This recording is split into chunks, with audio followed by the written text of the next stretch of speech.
Hello friends, welcome back to Pepper Fries.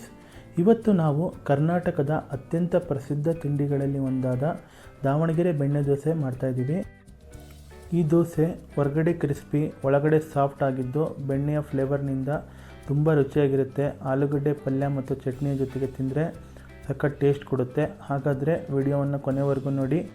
ಇವತ್ತು ಈ ವಿಡಿಯೋದಲ್ಲಿ ನಾವು ದಾವಣಗೆರೆ ಬೆಣ್ಣೆ ದೋಸೆಯ ಇತಿಹಾಸ, ಸೀಕ್ರೆಟ್ ಇಂಗ್ರೀಡಿಯೆಂಟ್ಸ್, ಹಿಟ್ಟು ತಯಾರಿ, ಚಟ್ನಿ ಮತ್ತು ಪಲ್ಯ ಮತ್ತು ಹೋಟೆಲ್ ಸ್ಟೈಲ್ನಲ್ಲಿ ದೋಸೆನ ಹೇಗೆ ಮಾಡ್ಬೋದು ಅನ್ನೋದನ್ನು ಸಂಪೂರ್ಣವಾಗಿ ನೋಡೋಣ. ಹಾಗಾದರೆ ಮತ್ತೆ ತಡ, ದೋಸೆ ಹಿಟ್ಟು ಹೇಗೆ ಮಾಡೋದು ಅಂತ ನೋಡೋಣ. ಮೊದಲು 4 ಕಪ್ ಅಕ್ಕಿ ತೊಗೊಂಡಿದ್ದೀವಿ. ಮನೆಯಲ್ಲಿರುವ ಯಾವುದೇ ಒಂದು ಅಕ್ಕಿಯನ್ನು ಯೂಸ್ ಮಾಡ್ಕೊಳ್ಳಿ, ಅಥವಾ ದೋಸೆ ಅಕ್ಕಿ ಇದ್ರೂ ಓಕೆ. 1 ಕಪ್ ಉದ್ದಿನಬೇಳೆನ ಇದ್ರ ಜೊತೆ ಆ್ಯಡ್ ಮಾಡ್ಕೊತಾ ಇದ್ದೀನಿ. 4 ಕಪ್ ಅಕ್ಕಿಗೆ 1 ಕಪ್ ಉದ್ದಿನಬೇಳೆ ತೊಗೊಳ್ಳಿ. 2 ಟೀ ಸ್ಪೂನ್ ಮೆಂತ್ಯ ಹಾಕ್ಕೊಂಡಿದ್ದೀನಿ. 1 ಟೀ ಸ್ಪೂನ್ ಕಡಲೆಬೇಳೆನ ಮಿಕ್ಸ್ ಮಾಡ್ಕೊತಾ ಇದ್ದೀನಿ. ಇವೆಲ್ಲವನ್ನು ಚೆನ್ನಾಗಿ 3ರಿಂದ 4 ಬಾರಿ ತೊಳೆದು 6ರಿಂದ 8 ಗಂಟೆಗಳ ಕಾಲ ನೆನೆಸಿಡಬೇಕಾಗತ್ತೆ.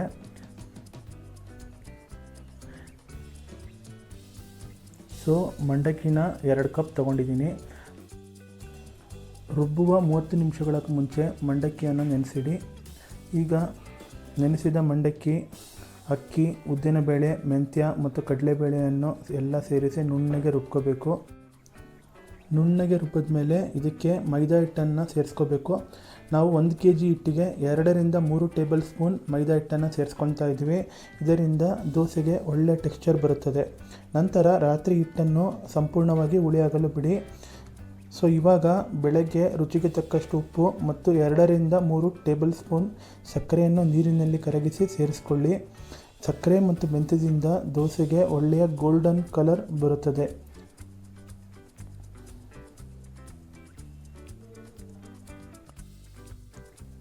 ಈಗ ನಮ್ಮ ಬೆಣ್ಣೆ ದೋಸೆ ಹಿಟ್ಟು ರೆಡಿಯಾಗಿದೆ. ಚೆನ್ನಾಗಿ ರಾತ್ರಿಯೆಲ್ಲ ಹುಳಿ ಬಂದು ಚೆನ್ನಾಗಿ ಉಬ್ಬಿರಬೇಕು. ಈ ಥರ ಇದ್ದರೆ ದೋಸೆ ತುಂಬ ಚೆನ್ನಾಗಿ ಬರುತ್ತೆ.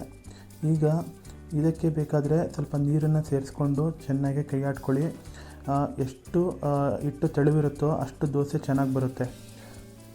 ಸೊ ಈಗ ಉಪ್ಪು ಮತ್ತು ಸಕ್ಕರೆ ಮಿಶ್ರಣವನ್ನು ಸೇರಿಸ್ಕೊಳ್ಳೋಣ. ಸೇರಿಸ್ಕೊಂಡು ಚೆನ್ನಾಗಿ ಕೈ ಆಡ್ಕೊಳ್ಳಿ. ನೀರನ್ನು ಬೇಕಾದರೂ ಸ್ವಲ್ಪ ಸೇರಿಸ್ಕೊಳ್ಳಿ. ಹಿಟ್ಟು ತೆಳ್ಳಗಿದ್ದಷ್ಟು ದೋಸೆ ಚೆನ್ನಾಗಿ ಬರುತ್ತೆ. ಇವಾಗ ಚಟ್ನಿ ಮಾಡುವ ಪದಾರ್ಥಗಳನ್ನು ನೋಡೋಣ.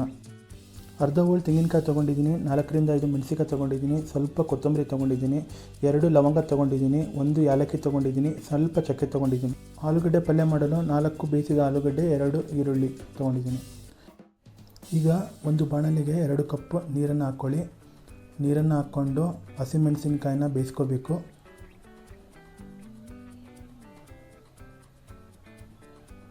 ನಾಲ್ಕರಿಂದ 5 ನಿಮಿಷಗಳ ಕಾಲ ಚೆನ್ನಾಗಿ ಹಸಿಮೆಣಸಿನಕಾಯನ್ನು ಬೇಯಿಸ್ಕೊಳ್ಳಿ.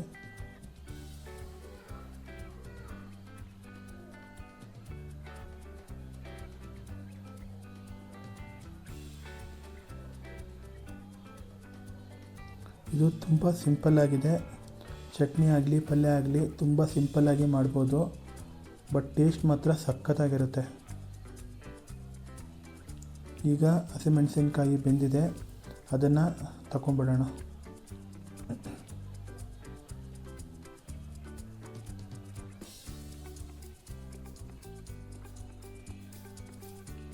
ಈಗ ಇದೇ ನೀರಲ್ಲಿ 2 ಹೆಚ್ಚಿಟ್ಟ ಈರುಳ್ಳಿಯನ್ನು ಸೇರಿಸ್ಕೊಳ್ಳೋಣ.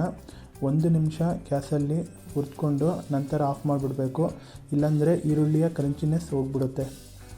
ಸೊ ಇವಾಗ 1 ನಿಮಿಷ ಗ್ಯಾಸಲ್ಲಿ ಈರುಳ್ಳಿನ ಹುರ್ಕೊಳ್ಳೋಣ. ಈಗ ಗ್ಯಾಸ್ ಆಫ್ ಮಾಡಿಬಿಟ್ಟು ತಟ್ಟೆನ ಮುಚ್ಚಿ 2ರಿಂದ 3 ನಿಮಿಷಗಳ ಕಾಲ ಅದೇ ಬಿಸಿ ನೀರಲ್ಲಿ ಬಿಡೋಣ. ಈಗ ದಾವಣಗೆರೆ ಸ್ಟೈಲ್ ಚಟ್ನಿ ಮಾಡ್ಕೊಳ್ಳೋಣ. ಇದಕ್ಕೆ ಅರ್ಧ ಹೋಳು ಕಾಯಿಯನ್ನು ತೊಗೊಂಡಿದ್ದೀನಿ. 1 ಚಕ್ಕೆಯನ್ನು ತೊಗೊಂಡಿದ್ದೀನಿ. 1 ಏಲಕ್ಕಿ ತೊಗೊಂಡಿದ್ದೀನಿ. 2 ಲವಂಗ ತೊಗೊಂಡಿದ್ದೀನಿ. ಸ್ವಲ್ಪ ಕೊತ್ತಂಬರಿ ತೊಗೊಂಡಿದ್ದೀನಿ. 4ರಿಂದ 5 ಬೇಯಿಸಿಟ್ಟುಕೊಂಡಂತಹ ಮೆಣಸಿನಕಾಯಿನ ತೊಗೊಂಡಿದ್ದೀನಿ. ಈಗ ರುಚಿಗೆ ತಕ್ಕಷ್ಟು ಉಪ್ಪನ್ನು ಸೇರಿಸ್ಕೊಂಡು ತುರಿಯಾಗಿ ಮಿಕ್ಸಿ ಮಾಡೋಣ. ಇಷ್ಟೇ ನೋಡಿ ದಾವಣಗೆರೆ ಚಟ್ನಿ ಸೀಕ್ರೆಟ್. ಸೊ ಈ ಚಟ್ನಿ ತುಂಬ ಟೇಸ್ಟಿಯಾಗಿರುತ್ತೆ. ಸಿಂಪಲ್ಲಾಗಿರಿದ್ರೂ ಎಷ್ಟು ಸಖತ್ ಟೇಸ್ಟ್ ಕೊಡುತ್ತೆ. ಈಗ ಆಲೂಗಡ್ಡೆ ಪಲ್ಯ ಮಾಡಲು ಈರುಳ್ಳಿನ ಬೇಯಿಸ್ಕೊಂಡಿರೋಂಥ ಈರುಳ್ಳಿನ ತಗೊಳ್ಳೋಣ. 4 ಮೊದಲೇ ಬಾಯ್ಲ್ ಮಾಡಿದ ಆಲೂಗಡ್ಡೆಯನ್ನು ಇದ್ರ ಜೊತೆ ಮಿಕ್ಸ್ ಮಾಡ್ಕೊಳ್ಳೋಣ. ಇದಕ್ಕೆ ಒಂದು ಸ್ವಲ್ಪ ಉಪ್ಪನ್ನು ಸೇರಿಸ್ಕೊಂಡು ಚೆನ್ನಾಗಿ ಸ್ಮ್ಯಾಶ್ ಮಾಡ್ಕೊಳ್ಳೋಣ. ಸೊ ಇಷ್ಟೇ ನೋಡಿ, 3 ಪದಾರ್ಥಗಳು ಆಲೂಗಡ್ಡೆ ಪಲ್ಯ ಮಾಡಲು. ಈಗ ಮುಖ್ಯವಾದ ದೋಸೆ ಮಾಡುವ ವಿಧಾನವನ್ನು ನೋಡೋಣ. ಒಂದು ಬಿಸಿಯಾಗಿರೋ ತವಕ್ಕೆ ನೋಡಿ, ಸಿಂಪಲ್ಲಾಗಿ ದೋಸೆಯನ್ನು ಹಿಟ್ಟನ್ನು ಹಾಕ್ಬಿಟ್ಟು ಸ್ವಲ್ಪ ಪ್ರೆಸ್ ಮಾಡಿದ್ರೆ ಸಾಕು. ಇದನ್ನು ಮಸಾಲೆ ದೋಸೆ ಥರ ಉಜ್ಜಬಾರ್ದು. ಸೊ ಈ ದೋಸೆಗೆ ಇದೇ ಥರನೇ ಮಾಡ್ಕೋಬೇಕು. ಸೊ ಈಗ ಒಂದು ಸ್ವಲ್ಪ ಬೆಂದ ಮೇಲೆ ಇದಕ್ಕೆ ಬೆಣ್ಣೆಯನ್ನು ಹಾಕ್ಕೊಳ್ಳೋಣ. ಬೆಣ್ಣೆ ಧಾರಾಳವಾಗಿ ಬಳಸಿ, ಏಕೆಂದರೆ ಇದು ಬೆಣ್ಣೆ ದೋಸೆ ಆಗಿರೋದ್ರಿಂದ ಬೆಣ್ಣೆ ಬೇಕೇ ಬೇಕು. ಬೆಣ್ಣೆ ಕರಗುತ್ತಾ ದೋಸೆಗೆ ಒಳ್ಳೆ ಫ್ಲೇವರ್ ಕೊಡುತ್ತೆ ಮತ್ತು ಕ್ರಿಸ್ಪಿನೂ ಆಗುತ್ತೆ. ಹೊರಗಡೆ ಕ್ರಿಸ್ಪಿನೆಸ್ಸು, ಒಳಗಡೆ ಸಾಫ್ಟಾಗಿರುವ ದಾವಣಗೆರೆ ಬೆಣ್ಣೆ ದೋಸೆ ಸಖತ್ ಟೇಸ್ಟಿಯಾಗಿರುತ್ತೆ. ನೋಡಲು ಸಹ ತುಂಬ ಚೆನ್ನಾಗಿರುತ್ತೆ.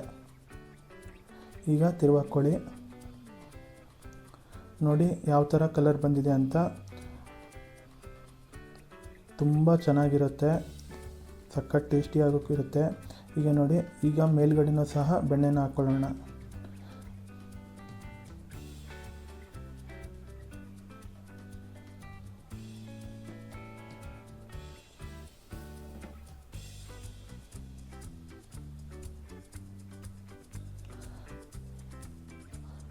ಈಗ ನೋಡಿ, ದಾವಣಗೆರೆ ಬೆಣ್ಣೆ ದೋಸೆ ರೆಡಿಯಾಗಿದೆ.